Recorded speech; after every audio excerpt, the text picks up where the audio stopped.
by attempting repairs. For instance, if you have your buildings or the property and they damage more things, it is your responsibility to get that fixed as well. Gas safety was first of all introduced 94, then updated 96, then 98, and no updates has been done since then. But if you're found, you should really have a gas safety before a tenant move into the property. That is before, not when they're moving. And if you're found, there's a fine of £5,000 or a custodial sentence of 6 months.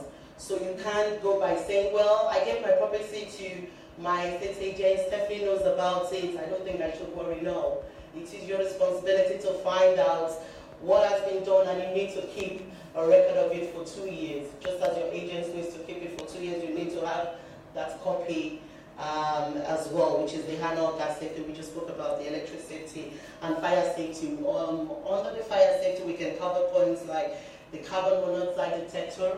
Every rented property needs to have that in your house, and it's the landlord's responsibility to provide that when the tenant moves in as well.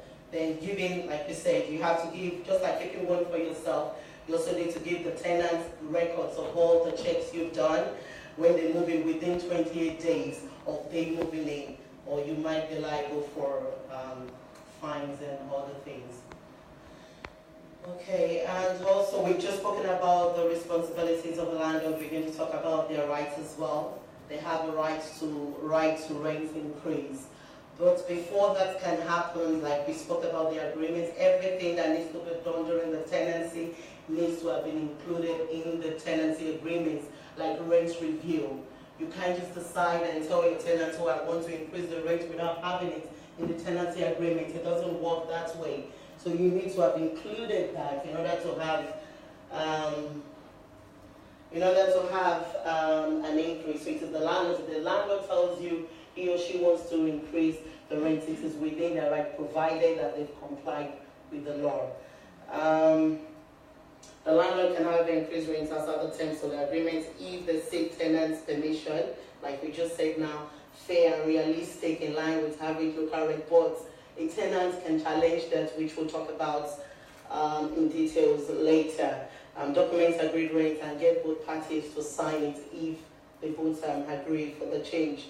Issue a landlord's notice of rent from a 1 month notice for tenants to pay, who pays weekly or monthly, and 6 months for yearly payments. And it's also within the right of the landlord to ask for deposits when you want to rent your property. So if the landlord asks you for deposit, don't get offended, because it's their right to have a security just in case anything happens. But now there's a law that has been passed that it needs to be kept with one of the 3 schemes, which was passed on the 6th of April 2017.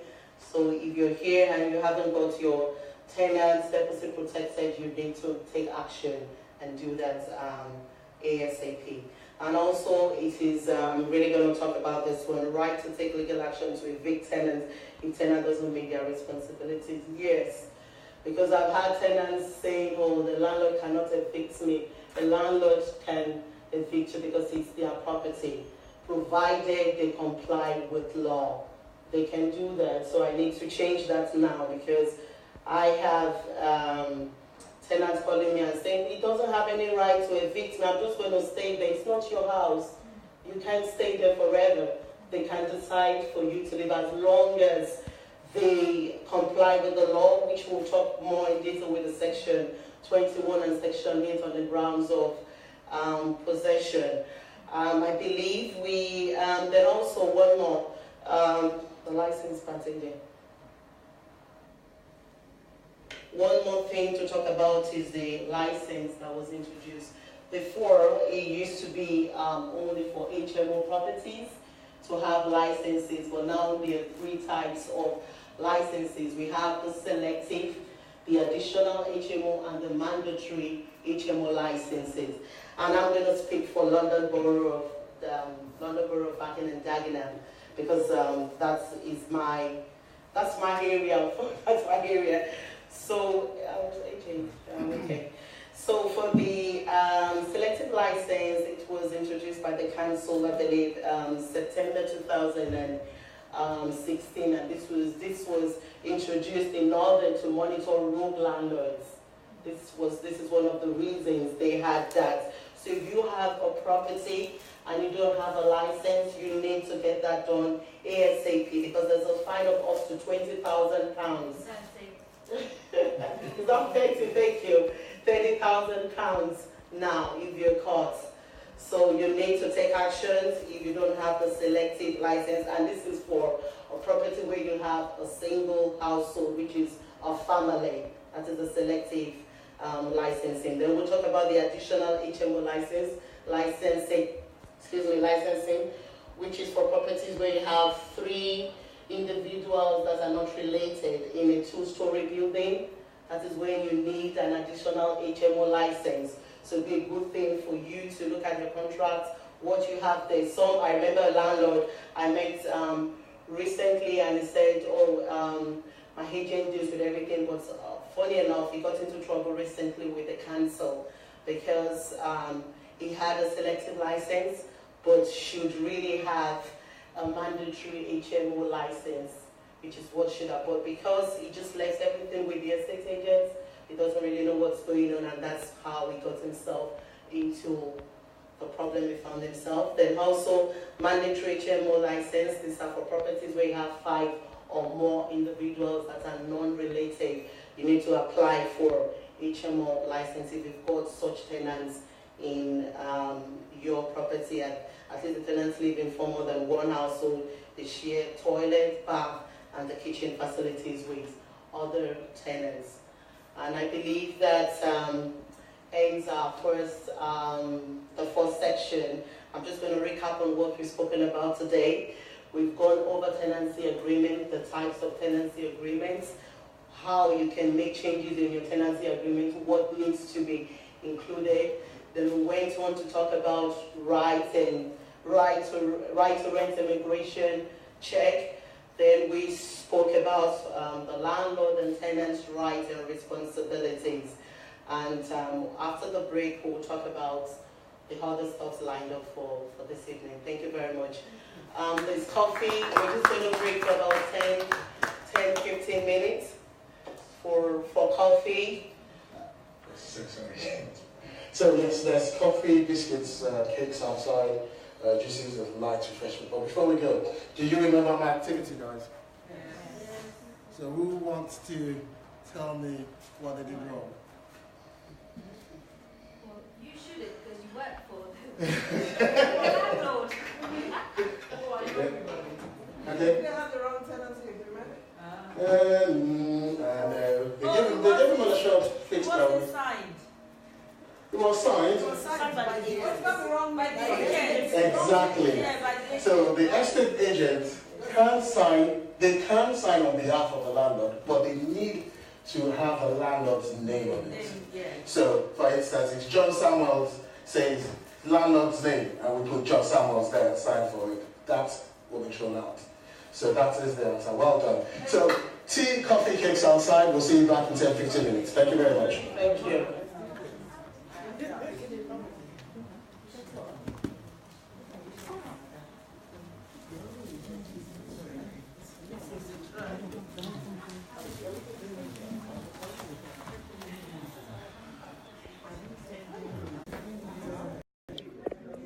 Okay, thank you very much for those that are watching from home or wherever you're watching. We were having a bit of sound difficulty.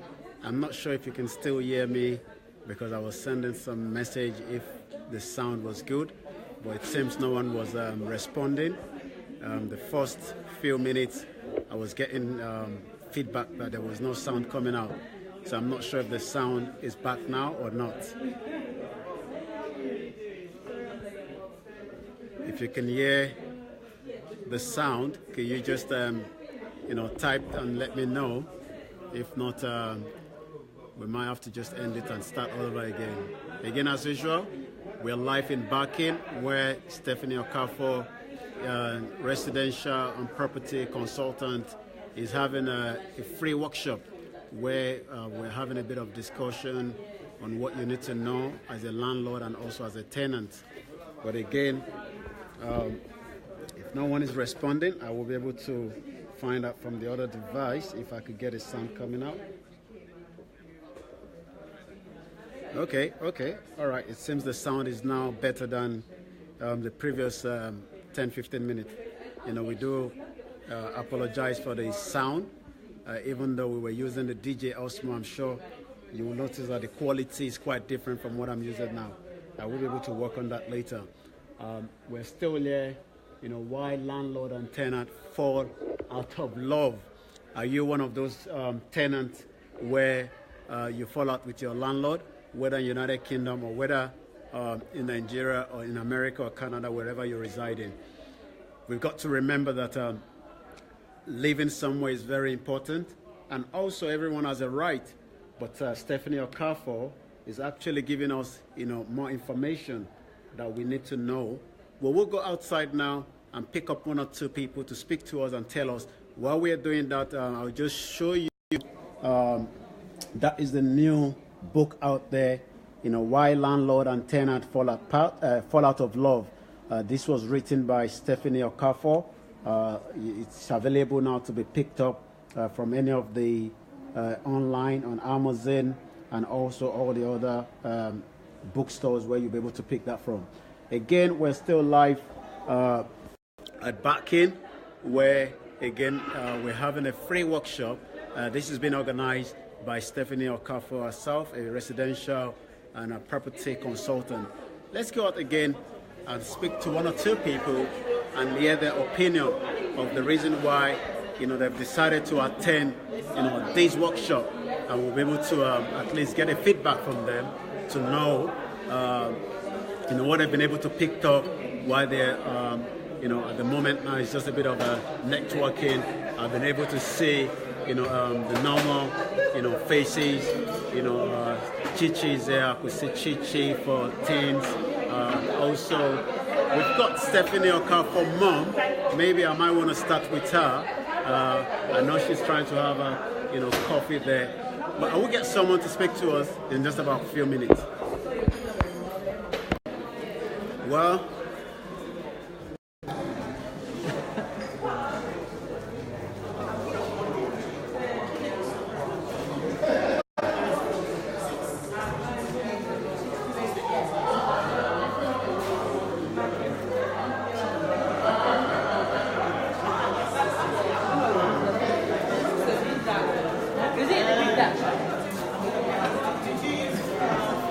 ready? Yes, I am. Okay. I'll be here when you're ready. Okay, yeah, I'm ready. Okay. Let's get one or two people to speak to us at the moment while we are on break. We should get one or two. As you can see, the pictures. Just the network inside of it now on a 15-10 minutes break, and we'll be back again in just about a few minutes. But while we are having the network, if you've got any questions that you want to send to us now, we should be able to ask Stephanie Okafo herself when we go back. So if you want to start putting in your questions, whether you're a landlord, whether you're a tenant, we're right live in the Barking, where we're having a workshop to do with landlord and tenant.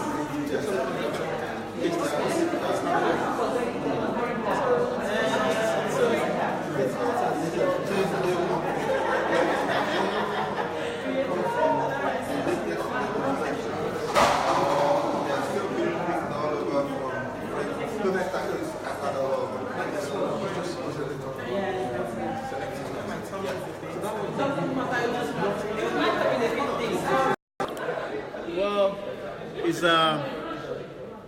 okay. There's no more sound. Is that what you're saying, Marcia? Because I tried it, it was giving me sound from my own other device. Well, I'm not sure if people are getting the sound, but it looks like someone is saying no. I don't know what that means. No, that you can't get the sound, or no, you can hear the sound. Well, this is part of the Black History Month, because remember, we're in the month of October, So it's a Black History Month, so it's quite a lot of activities that is happening. All right, thank you very much, Doyen, for telling me that. I've been confused. I've been asking a lot of people if you can hear us. Thank you very much, my sister there. We're live in Backing, where if anyone has got questions and answers, or you've got something bothering you, a lot has been discussed at the moment.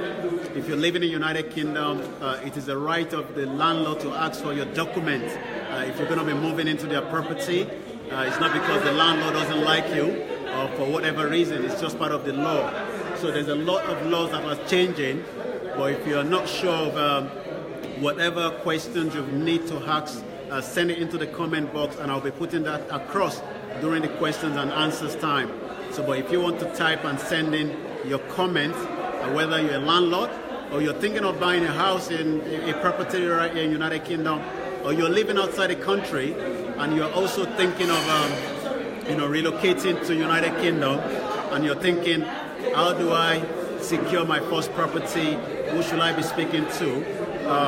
Let's speak to Stephanie herself before we go back in to give us the reason why she's decided to have this workshop that we are having today.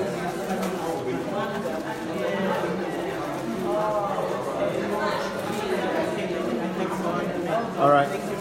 Thank you very much. If you move back a little bit so that we can, thank you and welcome to Backing. Wow, it's always good to travel around the borough. Could you tell us the reason why, I know it's in conjunction with the Black History Month, but you know the reason why you've decided to bring out this workshop, to the public, because it was advertised for free, and I know there must be a reason why you want to give back, so if you tell the audience, why are we having this workshop today?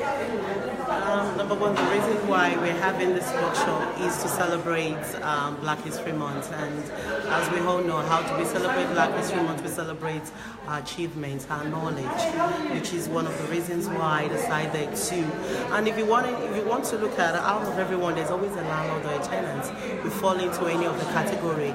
And to be honest, like I said earlier on, it's my desire to have to kind of cement both parties together, because there's a confusion how the landlord believes this, the tenant believes this, and I believe when both parties are fully informed and have the right knowledge, and I think we'll have a peaceful environment, so people will be able to understand more about the property industry as well. Well, I do know also that you've launched, your book is out there. I was looking at the title, yes. And it looks like two married couple, which I believe a lot of us fall into. Like you said, is either you're a landlord or you're a tenant. Something around the launch of this book, at this particular time as well. Celebrating our achievements, and I believe launching my book at this time, it will be a good idea as well. Then also the reason why I thought about the title again is if you remember most of the property books we have, they mainly talk about how to invest, how to do this, but they never really talk about what happens after, and that is where the problem is, and that's why I came with real life story that people can actually relate to, which is the marriage, because two people coming together with their own expectations and understanding in order to make things work, and that's why I got that in order to promote harmony between both parties. All right, thank you very much. We'll leave it at this junction. We'll be back with you later on after the network break, and I'm sure a lot of the audience listening and watching will have some comment, and we'll be throwing that to you, during the course of the next section. Thank you very much. Thank you, Mr. Let's now speak to one of Axoba. I call him one of my uncle. He went to Abeokuta Grammar School, same like me. It's always good to see you. Sorry guys, can we make it back in? Okay, we're gonna go back in, but just give us a summary of the reason why you personally have decided to attend this workshop. Well, two key reasons. In support of the black business, and secondly, in celebration of the Black History Month. Importantly also, as has been discussed in the proceedings of the workshop so far, there's a very strong correlation between issues being discussed for the black community. I'm a black politician, and I'm interested in finding ways to solve some of the challenges that face the community. So I'm here for that reason, to get additional insight into the challenge that face the black community and find ways to solve such problems. Well, thank you very much for joining us this evening. We really appreciate that. Just before we go in, we're going to speak quickly. You can sit down, Mom. You can sit down there. We're going to speak to, Stephanie Okafo, Mom, as well, to tell us, who is Stephanie? Stephanie Okafo. She's my second daughter. She's in her early 30s now. She was born in Nigeria, but now we are British. She has been an amazing child to me since birth. What I'm thanking her for is that though she was a premature baby, but it has proved me wrong that she's a premature baby. She has been very agile from birth. I remember she was born in Luz, Nigeria. The matron told me that that week, out of all the premature baby that were delivered that week, only she survived. Wow. She has, and all through her life, I don't have problem with her. She has been doing amazing things that surprises me a lot. I thank God. Wow. Well, we will leave the interview for now. That is Stephanie Okafo, Mom, speaking. I know we want to get back inside. I know, Adrian, I'm going to switch to a different network now, so that means I'm going to terminate this live stream and we're going to go into another section. Thank you very much, Mom, for joining us. I'm going to come off now because it looks like I was using the Wi-Fi of the back end, but I'm going to switch on back to my own data so we make sure we're getting a very good signal and there won't be any. Sorry about that, there was also some few calls that were coming in which I was diverting. I will switch this off now and then I'll start the live stream on a part 2. And that will take us to the next session. Once again, don't go anywhere.